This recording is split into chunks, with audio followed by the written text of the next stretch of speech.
نماز کے بغیر جو اپنی زندگی گزارتے ہیں ان کی زندگی میں سوائے ٹینشن اور دکھ کے اور ہو کیا سکتا ہے؟ خشوع کے ساتھ نماز کرنا سیکھو. نماز پڑھنے کے بعد آپ ہلکے پھلکے پاؤ گے اپنے آپ. رقت کے ساتھ اللہ کے حضور گڑ گڑاتے ہوئے سجدے کرو, اس کا اپنا سرور پاؤ گے. اللہ اکبر. لیکن ایک بندہ کہے کہ جناب میں نماز پڑھتا ہوں لیکن ایسی کیفیت تو پیدا نہیں ہوتی, تو شیطان اس کو کہتا ہے کیا فائدہ ایسی نماز پڑھنے کا. لوگ بھی کہتے ہیں فلاں بندے سے یہ جرم بھی سرزد ہوتا ہے, نماز بھی پڑھتا ہے, اس کی نماز کو مورد الزام بناتے ہیں. تو بندہ بھی کہتا ہے چھوڑے, نماز نے مجھے کیا فائدہ دیا. لیکن کہا نہیں, نماز نہیں چھوڑنی. پہلے فرمایا نماز میں خشوع کرتے ہیں, یہاں فرمایا نماز کی محافظت کرتے ہیں. اگر کسی وجہ سے خشوع پیدا نہیں ہوتا چھوڑتے پھر بھی نہیں ہے. یہ اللہ کا فریضہ ہے. محدث کچھوچوی علیہ رحمہ سے ان کے ایک مرید نے کہا حضرت نماز پڑھتا ہوں لطف نہیں آتا, مزہ نہیں آتا.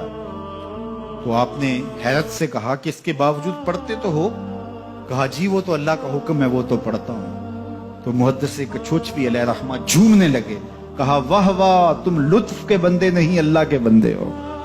تمہیں سرور نہیں آتا پھر بھی پڑھتے ہو. اس کا مطلب ہے تم سرور کے لیے, مزے کے لیے, لطف کے لیے نہیں پڑھتے, تم تو اللہ کے لیے پڑھتے ہو. اللہ اکبر. تو بندہ سرور نہیں بھی آ رہا پھر بھی اپنے آپ کو کھینچ کے لا رہا ہے مسجد کے اندر. خیال تنگ کر رہے ہیں پھر بھی مصلی پہ اپنے آپ کو کھڑا کر رہا ہے. سوچے اس کو آوارہ پتے کی طرح کبھی ادھر پھینکتی ہے کبھی ادھر پھینکتی ہیں, لیکن پھر بھی وہ کھڑا ہوا ہے کہ میں نماز پوری کر کے جانی ہے. بار بار کبھی بھولتا ہے لیکن پھر دوبارہ نیت مان کے کھڑا ہو جاتا ہے, نہیں میں پوری کر کے جانی ہے. یہ کیوں کرتا ہے؟ میرے اللہ کا حکم ہے. تو خشوع کی وہ کیفیت نہ بھی ہو تو کہا محافظت پھر بھی کرتے ہیں. یہ خوش نصیب لوگ ہیں. اولئک هم الوارثون, یہ لوگ وارث ہیں. یہ لوگ جن میں یہ خوبی ہیں یہ وارث ہیں. کس چیز کے وارث ہیں؟ مال کے, دولت کے, کوٹھیوں کے, کاروں کے, محلات کے. کہا الذین یرثون الفردوس, یہ جنت الفردوس کے وارث. ہم فیہا خالدون, اس جنت سے وہ کبھی الگ بھی اس میں ہمیشہ رہیں گے. کیونکہ موت کو بھی موت آ چکی, اب موت بھی نہیں, اب ہمیشہ رہیں گے. اللہ تعالیٰ فرمائے گا ارضیتم, جنتیوں کیا راضی ہو؟ اہل جنت کیا تم راضی ہو؟ تو وہ کہیں گے ہمیں کیا ہوا کہ ہم راضی نہ ہوں, ہمیں تو وہ ملا جس کا ہمیں تصور بھی نہیں تھا. ہمیں جنت مل گئی, محلات و قصور مل گئے. جو سب سے آخر میں جنت میں جائے گا, سب سے آخر میں, جس کو ہماری پنجابی میں پھاڑا کہتے ہیں, سب سے آخر میں, اس کو جنت میں کتنی جگہ ملے گی؟ جو بندہ سب سے آخر میں آتا ہے اس کو دھوپ میں جگہ ملتی ہے. جو اس سے تھوڑا سا پہلے آئے گا اس کو برآمدے میں ملی, جو اس سے پہلے آیا اس کو اندر جگہ ملی. ایسے ہی ہوتا ہے. تو جو سب سے آخر میں جائے گا جنت میں تو وہ سب سے بڑا گناہگار ہوگا, اور جہنم کے رگڑے سہ سہ کے وہ جہنم سے نکلے گا سب سے آخر. بخاری شریف میں تذکرہ موجود ہے. اللہ کے حضور حاضر ہوگا اور اللہ اس بندے کو کہے گا بتا کیا چاہیے. وہ کہے گا مالک مجھے یہ چاہیے. اللہ فرمائے گا لک ما تمنیت, جو تو نے آرزو کی جات سب کچھ میں نے تیری جھولی میں ڈال دیا, اب جنت میں چلا جائے.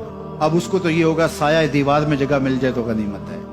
جنت کے کسی درخت کے نیچے جھونپڑا لگا لوں تو کافی ہے. چلو کوئی 2 مرلے کا 3 مرلے کا کٹھیا بھی مل جائے تو کافی ہے. اس کے لیے تو اتنا ہی کافی کہ جہنم سے نکل گیا. لیکن اس کو کہا جائے گا جا جنت میں چلا جا, اور تیرے لیے جنت میں دنیا سے 10 گنا جگہ ہے.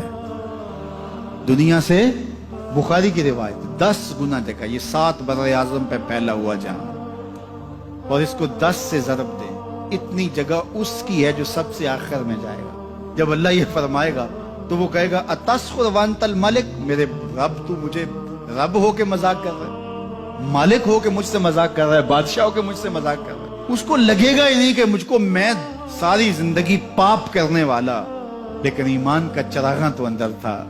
اللہ اکبر. آج نکلے گا تو جنت میں سب سے آخر جانے والے شخص کو کتنی جگہ ملے گی؟ دنیا سے 10 گنا جگہ دنیا سے سب سے آخری شخص کو, پھاٹے شخص کو ملے گی.